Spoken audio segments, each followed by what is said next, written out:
Hi, friends and family, Welcome to Hope After Addiction with your hosts, Katie Comer. and Chelsea McLeod. Hey, friends and family, welcome back to Hope After Addiction. Today is an exciting day as we have my dear, dear friend Melissa here with us.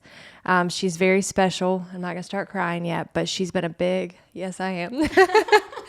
She's been a big impact in our journey, in my journey. She's super special. But anyways, let me get off that topic before I cry more. Today we're going to talk about children, which is a big one. It's a big one that a lot of our mamas, wives, dads ask about. It's a hard subject. It's a hard topic. I've always said addiction's a family disease and everybody plays the game. It's just not a one-person sport. So today we're really going to touch on being the child of someone in addiction and also being a sibling of someone in addiction. I've experienced both of those. And so Melissa has a lot of background in this stuff as well. So I would love to hear a little bit about your story and just kind of your background, where you come from. I know it well, but I'd love the audience to hear. She's got a really special story. So Yeah. Well, thank you guys for allowing me to be here. This is exciting just to be able to share what God has done in the lives of the people that I've been encountered with. So a little bit about myself. I was saved at 13 years old. What an amazing experience it is to get saved at a young age. God quickly called me, just broke my heart for children really quick.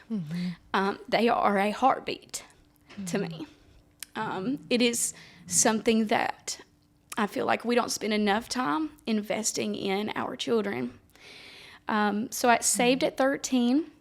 God called me into just working with kids really early on. Man, 16, I started teaching classes and came from a small church and they needed help. And I was willing to serve in that area.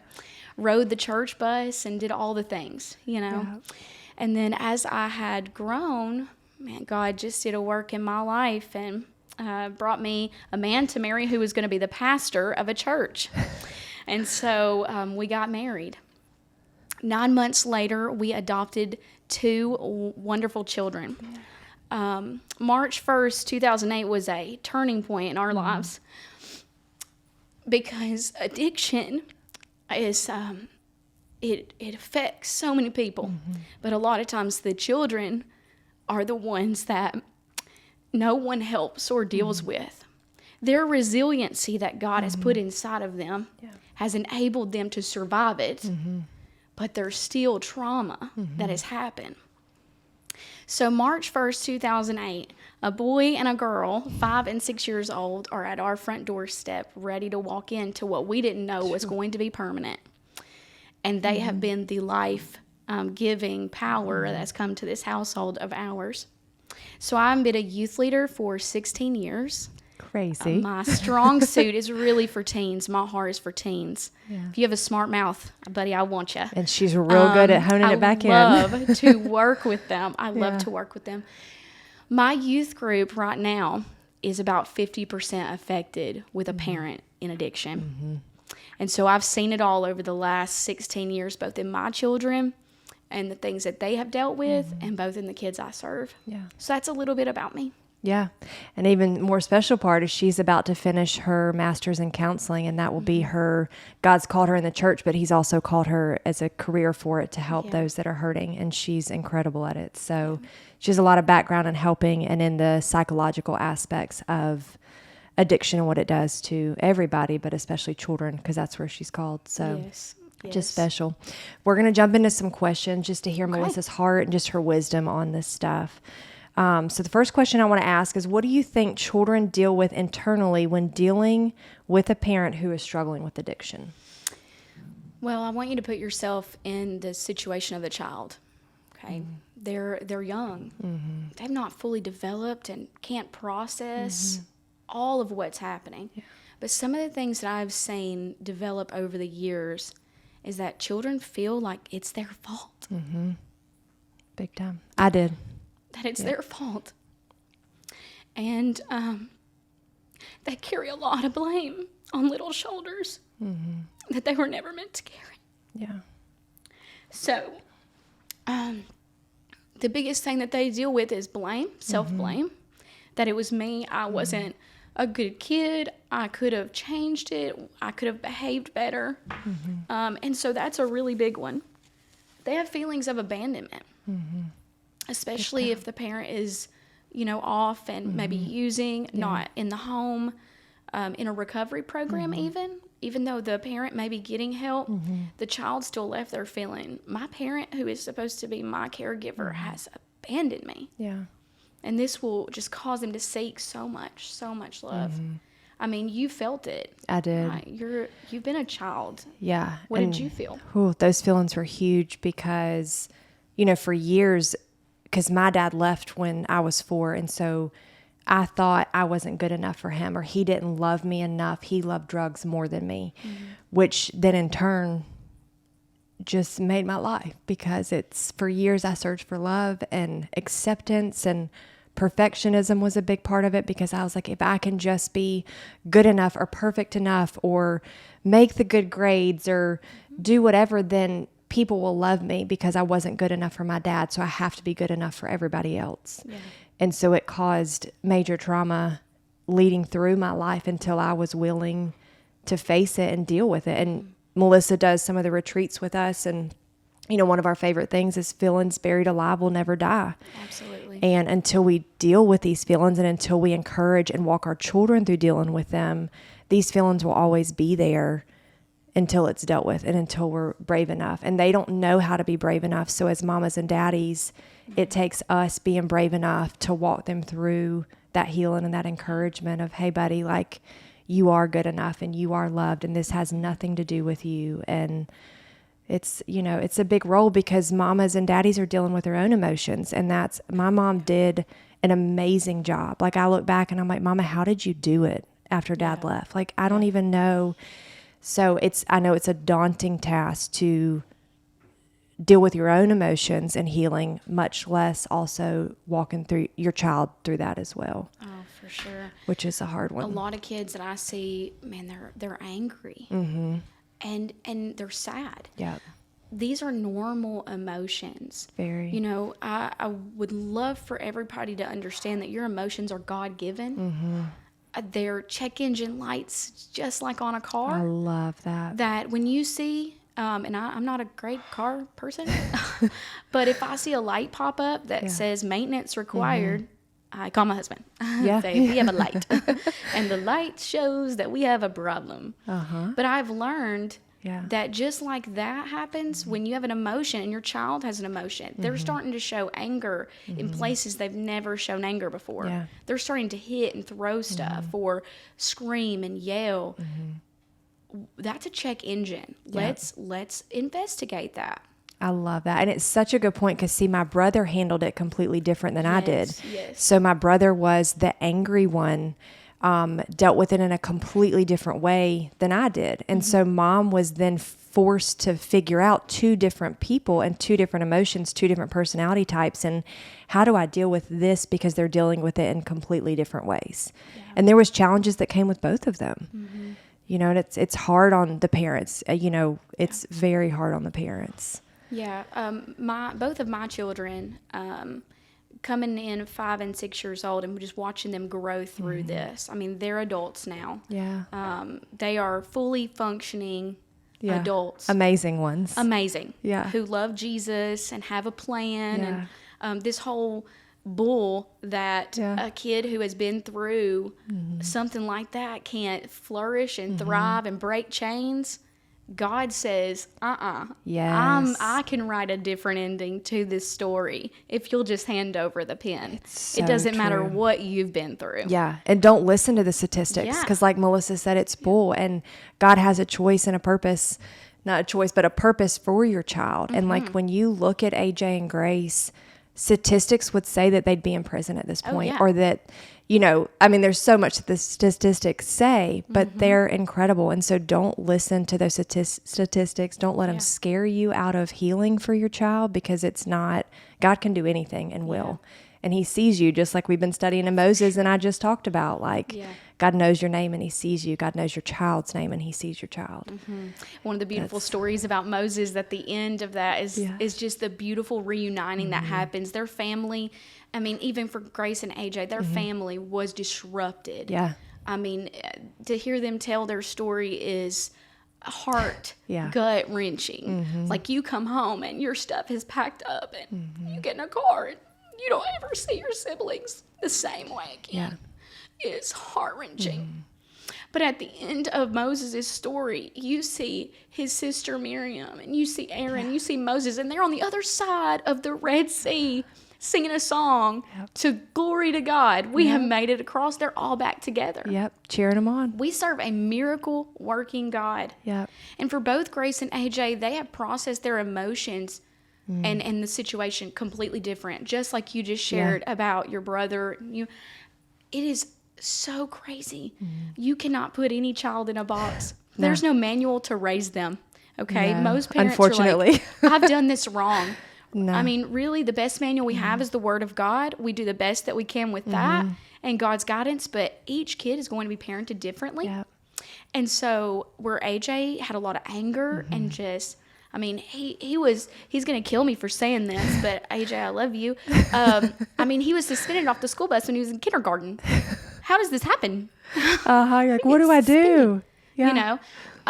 But just the anger was just so great inside of such a little person. Yeah. And then for Grace, it was completely different. Her strength, just resiliency, just was like, I'm untouched. I am moved. Yeah. This is not going to, I am strong. Yep. You know, but everybody is affected. Yeah. And it comes out in your adult years when It you don't does. deal with it in your childhood. Yeah. And there's a lot of talks that Grace and I have now, and she'd be okay with me saying this, but a lot of similarities that Grace and I have from our childhood and from stuff, even perfectionism. Grace, Yes. we both deal with that and are overcoming and working through that, especially because we really don't recognize it until we become adults. Yes. We're like, this is a problem. Yes. Like, I don't have to be perfect all the time. I don't have to strive for this because I'll never achieve it, you know? So it's pretty incredible. Let's see. So many good questions. Okay, I want to ask this one next. Do you think you should communicate the season of addiction with your child? Here's what I will tell you on that. And I'm going to say this ahead of time, is that you need to share with your child age appropriately. Yes. You don't need to be putting thoughts in their head that shouldn't be there. Yeah, Okay. that's good. So be very cautious of how, when, all of that. But I will tell you this, and I mean this with all my heart after working with kids for 16 years. If you lie to your child, they will always believe you are a liar and cannot be trusted. And you need to develop a trustworthy relationship. Yeah. That doesn't mean that I'm telling them all of the gory details, but they are going to know that dad is not on a beach in Bermuda Yeah. doing a business trip. I think that's imperative. And John and I talk about that a lot because we get a lot of questions from parents is what do we tell our kids? Yes. And we're working with a dear family to us now, and the mother's actually the one in addiction and in treatment, and she always created this perfect life and never talked about any problems. Everything was kept behind closed doors. And when this happened, the girls are like, what do I do? Like, what? We've never experienced anything like this. And I just remember, I'll get emotional talking about this one, but there was weeks building up, probably months, to where my dad wasn't coming around anymore. And I remember when he never showed up to that Dairy Queen parking lot. And we got home, and I remember my mom grabbed me, and I was bawling. And she said, your dad's not coming back. But I forever trusted my mom because of that. Because I was 4 years old, and she looked me in the eye and said, your dad's not coming back. But my mom also, and I always urge my wives of this, do not talk bad about them. No. Do not put them down. My mother had every right to talk poorly about my dad, and she never did. Ever. My mom tried to build me up, not tear my dad down. That is so good. It's huge. And I will forever remember that because Mama had every reason not to. But I remember, and I trusted her because she sat down and looked me in the eye and said, your dad's not coming back. And y'all, I yelled at my mom. I screamed at my mom. I told her that it was her fault, and she just sat there and held me. And she didn't have to do that. But it was a mom's love and her being honest and saying, hey, but you're still worthy. Hey, you're still loved. Yeah. And that built trust for my mom forever with that, because I knew that she'd be honest even when it hurt. And I think we're like that with Jasper. John and I are very much on the same page that Jasper's up at the rehab many a days playing with the guys and just having a ball. But we want Jasper to know that life is not perfect and that life's going to come. It says it in the Bible. Life comes with its trials and its tribulations, but God will overcome them with us. Yeah. And so Jasper will know our story and will know that Daddy struggled with that stuff and that we have built a life to keep us away from it and to keep us healthy, and how God is a miracle worker. Yeah. I remember one time a specific story that talking about truth telling. First of all, what you said is 100%. Please get that. If you're disparaging someone who's in addiction, we're all one step away from being there. Amen to that. I'm a few choices. Yeah. I'm a pastor's wife. I'm a few choices from being there. Yeah. The Thank other you for thing saying is that. that just to understand that in this whole process, that's still someone they love. Absolutely. They love them, and very rightfully so. The love that's there. Please don't ever talk about negatively about a person who is struggling. Yeah. Because no matter what, I mean, I didn't see my dad for 26 years, longer than that before he passed, and I still loved my dad.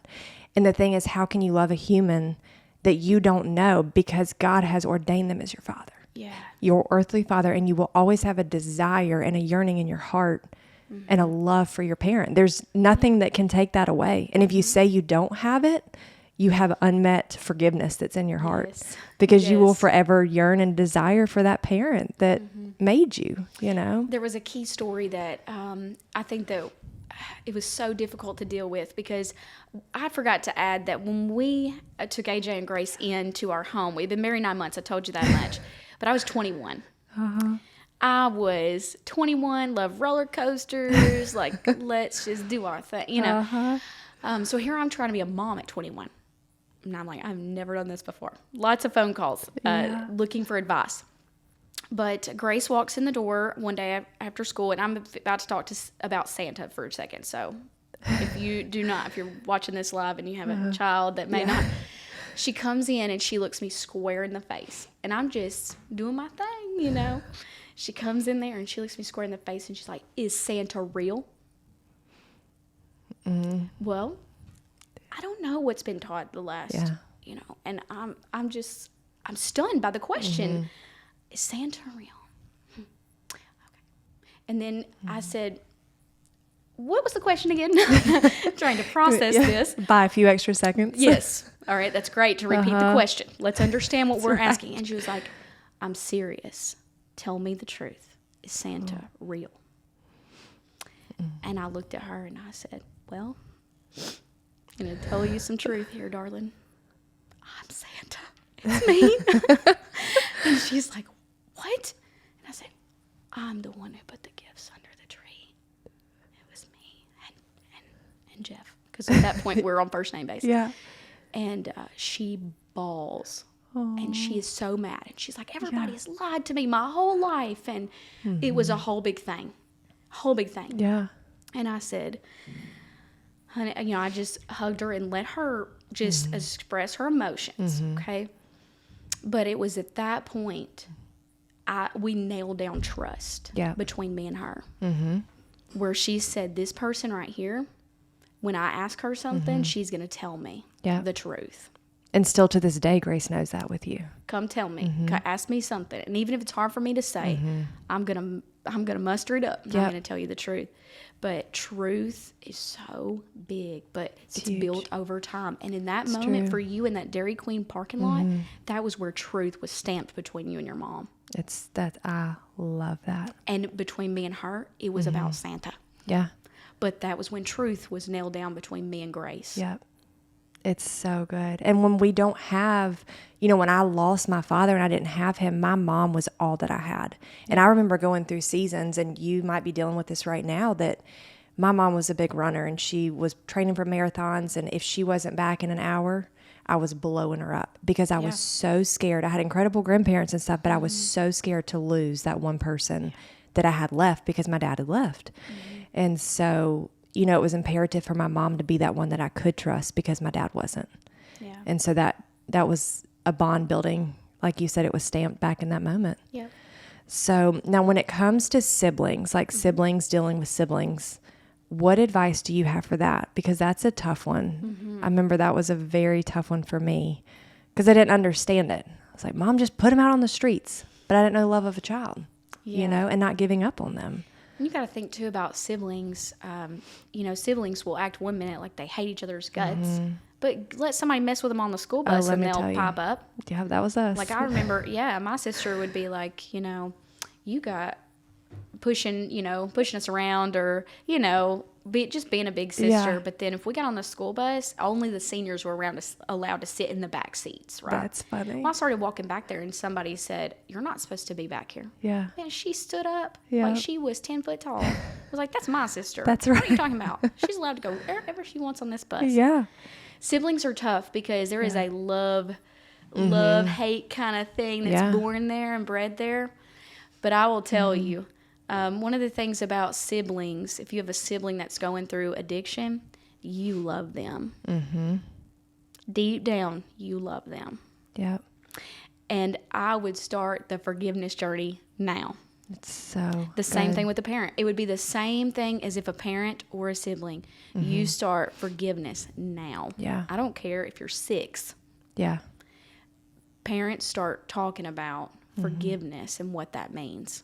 And, I waited 25 years and it ran and ruined a lot of, not ruined, but it ran and impacted a huge part of my life because I was living in unforgiveness that only affected me. It didn't affect my dad. It didn't affect my brother. Yes. It was just poisoning me. And let me tell you, forgiveness is not a one and done. No, Like, it's not. I forgive you today, and then tomorrow I am so mad at you all over again. Yeah. Forgiveness is daily. Yep. It's a daily choice. You got to choose to lay that down. Yep. I'm choosing to forgive today. Yep. I'm choosing it for this moment. Because sometimes for someone who's watching this and you've been wronged so many times, it's like, how in the world can I possibly even think about forgiveness when I'm not there yet? Yep. Well, you probably aren't there yet. That's okay. Yeah. You'll get there. But you will get there. And then as you grow through that, man, you're going to have grace. Yes. Man, you're just going to pour that out on people. You know? In many aspects. Yes, because God's going to cover you in it, for sure. Through the healing. It's so true. All right. One of the questions I want to ask, really being the last and the heaviest one, but what would be the top thing that you would encourage parents with in helping their child walk through addiction with the other parent? Well, I'm going to tell you a couple of things before we end, and this is hard stuff. Yeah, definitely. It's hard stuff, and hard stuff to carry. You know, one thing is, where love abounds, forgiveness is much. And to have love in your heart, love for yourself, love for the people around you, love hard. Everybody needs to love hard. A parent needs to love their child hard. A sibling needs to love their sibling hard. Yeah. A child needs to love their parents hard. Yeah. Love has to abound. It's so good. Yeah. God changes in that one. Yeah. Another thing is, if you think that somebody doesn't need, I know you speak a lot about counseling and how beneficial counseling has been. Yeah. Counseling for children is amazing. Counseling for siblings is amazing. Yeah. Just to go ahead and get that work early. What advice do you have? Well, that's one that definitely counseling, because I think back when I was growing up and we were going through this, counseling wasn't as accepted as it is now and available, I would say. Yeah. But it took me till I was 25 to begin counseling. And so I had made a lot of poor life choices based on abandonment and being unloved and being unworthy. And so that's one of the advices I give my mamas and dads is get them in counseling now. Yes. As soon as you can to begin to heal and work through this stuff, journal, keep them active, keep them in activities. Some children tend to isolate. And so you as a parent, get them out of that. I know it's really hard because I think about it as a mama or daddy, you didn't choose this for your child. Right. And I think that's the hardest part is you didn't make this choice. It's out of your control. But what is in your control is what you're going to do with it. And I think back and there's so many verses, as you know, in the Bible that talk about God protects those children and they are his chosen ones. Like he protects those babies, and God did that for me. And I think back, there is so much of my memory that I don't have. I remember a couple drug deals with my dad. I remember a couple memories, but God took so much away from me. And I think that was protection. Absolutely. And know that he will do that for your child. And you do what you're supposed to do, walk them in the ways of the Lord. Yes. And God will take care of all of that. And he will protect them. He will guard them. He will shield them. Yeah. Those are his babies. And when they're walking through something tough, God has them wrapped up as he does with you too. Yeah. I think one thing I saw with the kids is that, they needed just love and stability. Somebody to count on, somebody that's willing to love them and listen, not talk at them. There's so many people who are like, a kid needs to be seen and not heard. No. Jesus said, let the little children come to me and forbid them not. Yeah. For such is the kingdom of God. Yeah. Be open and let them come to you. And I guess if I could say anything to any child that will ever see this, because really that's where my heart is. Yeah. It is that I am so, so incredibly sorry. Because there are so many kids that are waiting on a parent to apologize that they may never hear. Oh, that's so good. But I'm sorry. We are sorry. Yeah. And it is not your fault. Yep. That you are going to grow and thrive through this. And you can be the chain breaker for your family. Yep. The statistics, what? Yeah, that's right. No. Throw them out the door. Yeah. They don't apply to you. No. You're not a number. No. You are an incredible creation. Yeah.